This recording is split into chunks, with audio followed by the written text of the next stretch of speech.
I'm Lila, a 45-year-old who had given up on marriage. I married Keith, who I met after turning 40, and a year ago we opened a bar. I met my husband Keith at a bar I just happened to stop by at. From that time, Keith was visiting various places in preparation for opening our own bar. He said he fell in love with me at first sight because of my hearty drinking style. For the first time, I thought it was good to be a heavy drinker. We started dating and got married in 6 months. Both of us being adults, we didn't have much conflict and are still on good terms. Thanks to our good relationship, we've gained a lot of regular customers. The bar is doing well, and I'd like to say we have no worries, but the problem is my brother Oswald and his wife Kristen, who live nearby, coming to our bar. Every day they come by, and it's really annoying. Thanks for the free meal. Oh, I'm stuffed. But hey, cook faster next time and bring it over quickly.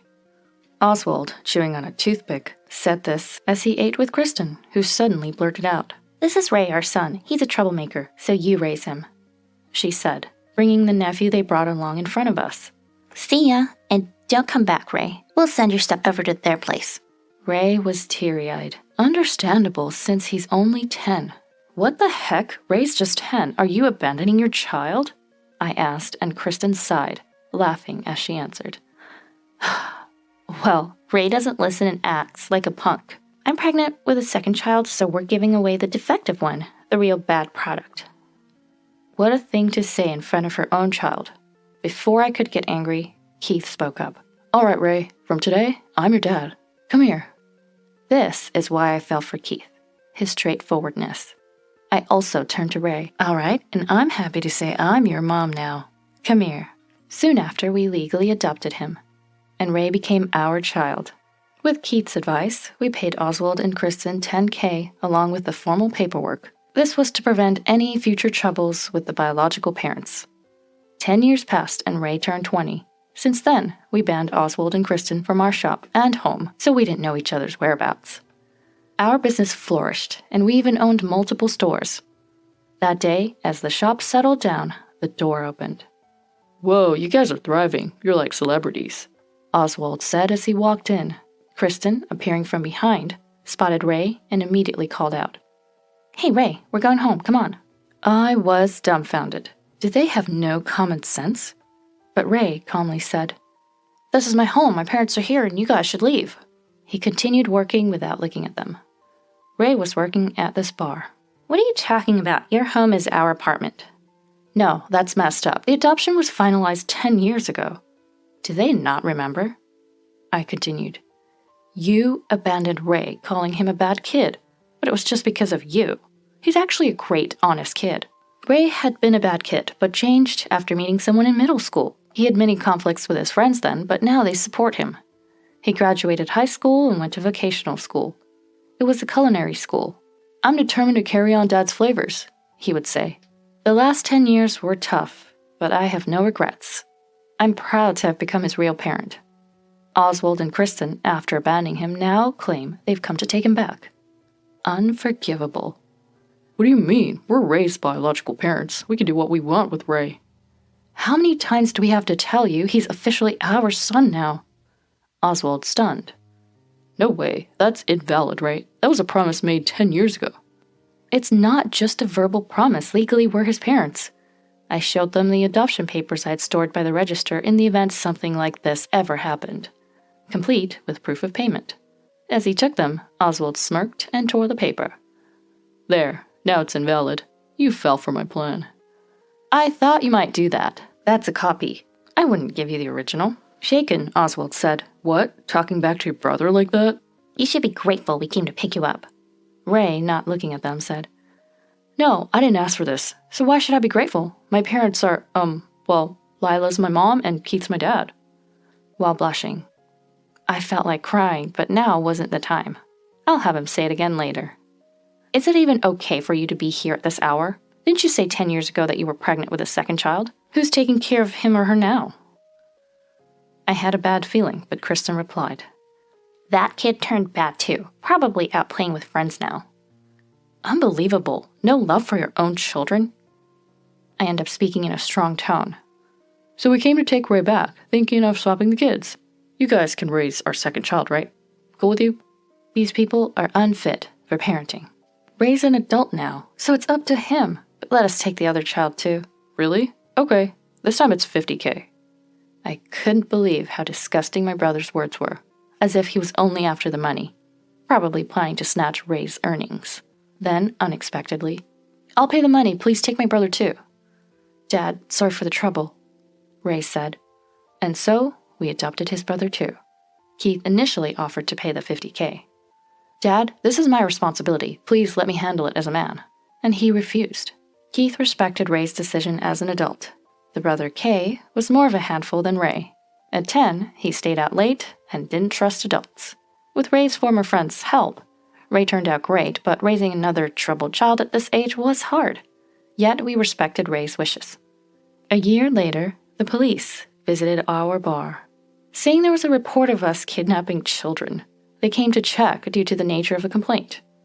Our regular customers defended us, saying it was unbelievable. We proved our innocence, and the police left quickly. Oswald and Kristen got a scolding from them. They deserved it for such a nuisance. Lately, the bar's been bustling thanks to Ray and Kay. In the middle of this, such harassment was truly bothersome. While writing the day's report after closing, the door opened. Shoot, I forgot to lock it. I had a bad feeling. Oswald came straight over. Whoa, you're making even more money, thanks to our sons, right? How did you find that out? They're none of your business now. Kristen let out a sigh.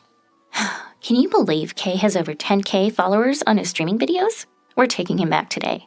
That's not it. The videos of Ray and Kay cooking are popular because of their skills, not thanks to you. As Kristen looked for her sons, she continued. I gave birth to handsome boys. It's thanks to me. If you don't comply, we have plans. Sorry for the inconvenience. Then they left and the brothers came out. What are they planning? Maybe we should make them understand with force. No, I'll handle it, Ray.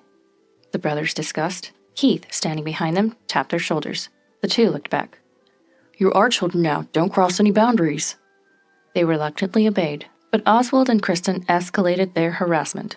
Our online reviews were tampered with. It was likely Oswald. That bar uses expired ingredients, or they hire bad guys to intimidate customers, were among the accusations. Some comments refuted them, but the issue wasn't settled. We received many prank calls and group cancellations. Such petty harassment was really troublesome. After enduring this for half a year, Oswald and Kristen came by. Hey, aren't you going to close the shop? So stubborn. These were their first words, utterly frustrating. Give back our sons already. They're good money. You both still haven't changed, huh? This was all you guys, right? Oswald replied jokingly as always. What are you talking about? Just give them back. The boys are not objects. Go home now. Oswald handed over a paper saying something outrageous. We're opening a bar, and they're going to work for us. The paper was a loan agreement and a business plan. I wondered if any bank would lend on such a flimsy plan. Oswald, where did you borrow this money from? Isn't this risky? It's fine. Ray can pay if anything goes wrong. The lender was clearly shady, with bizarre interest rates. The situation would cause trouble for Ray and Kay. It seems as though the online impact is huge. A friend of mine canceled after seeing the reviews. No wonder we hardly got new customers. It's you guys causing trouble. Kristen feigned ignorance. I don't know what you're talking about. There's no proof. Maybe the health department will come next. If you don't want that, why don't you help with the financing? Now they're even resorting to threats. I should have recorded this conversation. The situation will surely affect Ray and Kay. Though I'm not familiar with social media, I'm sure they're trolling their streaming activities too. We won't let anything interfere with Ray and Kay's activities. But proving anonymous actions as theirs is difficult. These are such convenient times for bad guys too. Justice only prevails in movies and fiction. Today we brought someone with us. Come in. A man with a fake smile appeared behind Oswald and Kristen, his eyes not laughing. He's not a normal person. Definitely not just a troublemaker. Hello, I'm Robbie. I'm the one who financed this. Clearly, he wants to ensure his money is repaid. Robbie, smiling, surveyed the bar, probably checking for security cameras. He's more experienced than Kristen. After checking the cameras, he made a veiled threat. We just want the money back. Can you bring your sons as guarantors? Ray and Kay, once delinquents, were trembling in the back. It's natural to be scared. I resolved to protect them when suddenly... Hold on. Keith, who had been quietly listening, spoke up. First, Robbie, my sons aren't guarantors, so collect the debt from Oswald. What? Are you mocking us? Do you know who we're working for? Keith removed his apron and replied. Yeah, I know, Jonathan, right? Doesn't he know about me? Robbie's face turned pale as he stared at Keith. Are you the Keith who used to be on par with Jonathan? Everyone was shocked. We couldn't imagine gentle Keith being involved in such a past. I can't believe that such a kind person was once a delinquent. Later, I learned he wasn't really a troublemaker. He just became known for defending himself from the bad guys. Still, he had contributed to peace in the area, resolving conflicts of others. Robbie's face lit up with admiration. Hey, Robbie, connect me to Jonathan. Robbie hurriedly made the call, and Keith turned on the speakerphone. Hey, Robbie, what took you so long? Hey, Jonathan, you still doing this kind of stuff? After a pause, Jonathan replied. Oh, whoa, is that you, Keith? Why are you on Robbie's phone? I'm dealing with this Oswald issue. He's my wife's brother. Jonathan sighed. I'll take a step back for you, Keith. No, just remove the guarantors and keep the interest within legal limits. Oswald and Kristen paled with relief. Jonathan, quit this business. If you start a normal job, let's have a meal. All right, I'll consider it. Time to move on. The call ended. Next, Oswald and you. I filed a disclosure request. How can you do that with anonymous actions? Keith calmly placed several papers on the table. Laws change. Disclosure requests are easier now. You should have remembered you registered on public Wi-Fi and not your cell phone. Oswald realized his mistake. Kristen blurted out in panic. Oswald, you idiot, I told you to be careful. I was smart using overseas servers. Realizing her slip-up, but defiant, she scoffed. There's no proof. Being caught here doesn't matter. Then Robbie tapped Kristen's shoulder, pointing up. The security camera caught everything, and Kristen's eyes met the cameras. Keith, Lila, I'm sorry for everything. I'm leaving now. Sorry to you too. Rain, okay? I'll just go. With that, they left. Perhaps losing their backup, Oswald abandoned his wife and fled to the restroom, only to return with a mop. He then smashed the security camera. Now there's no evidence. Serves you right. However, Ray played his final card. Too bad. This whole thing was live-streamed on Kay's channel. Dad told us not to film Robbie, so we only shot you two. That was what Robbie had mentioned earlier. I was surprised by Keith's foresight. The screen Ray and Kay showed displayed the damaged shop and Oswald. Kay then spoke. Thousands of people watch my broadcast. It may seem fake, but I won't stop. These are our biological parents. We became delinquents because of them.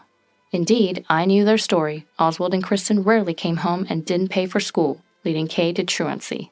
It was the same reason Ray became a delinquent. Anyone in their situation would struggle to grow up right. When we took them in, they were thin and haggard. They cried when we first fed them. It's heartbreaking that not all children get such basic care. Tearfully, Kay confronted them. When I was abandoned for being a delinquent, Ray, Dad, especially Mom, saved me. I consider her my real mom. Ray always brags, Mom and Dad are our real parents. Hey, you don't have to mention everything. Ray blushed. We never knew he felt that way, and I was moved to tears. Keith was crying hard. Anyway, we're cutting ties completely. I hope you get caught. If you disturb Mom, Dad, or Kay again, we won't hold back. Then Oswald's phone rang. Apparently, his boss saw the broadcast and was furious. Oswald was apologizing. Kristen's phone was ringing nonstop too. She sat down in despair. We filed charges for property damage, defamation, and business interference. Ultimately, Jonathan settled the payments in full as a settlement. He did this to ensure he'd get his loaned money back, as arrest would hinder repayment. Maybe arrest would have been better for them. Oswald got fired for abuse exposure, and Kristen, shunned by friends who saw Kay's broadcast, lost all her close relationships. The influencer power was frightening.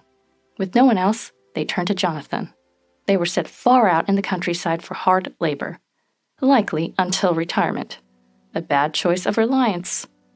Keith said, Jonathan's unforgiving as an enemy, but reliable as a comrade. He probably sent them far as a favor to us. I'll invite him to our shop. That's what he said. Jonathan was selective, dealing legally except with such trashy people. Not that it justifies his actions, but he helped us. Our son's channel became famous after the broadcast, spreading their story of brotherly love. Both of them being handsome, they attracted fans to our shop. Their old delinquent friends, inspired by the broadcast, have become better people and now visit or work at our bar. The area became safe, with all the delinquents gone. They found purpose through work, no longer needing to be delinquents. Ray became the main shop's manager, and some of his friends, managers of branches. Our shop became known nationwide. It's a reminder to ponder why someone becomes a delinquent, understanding their reasons. You realize they're just like us at birth. Today, Keith and I work alongside everyone once again.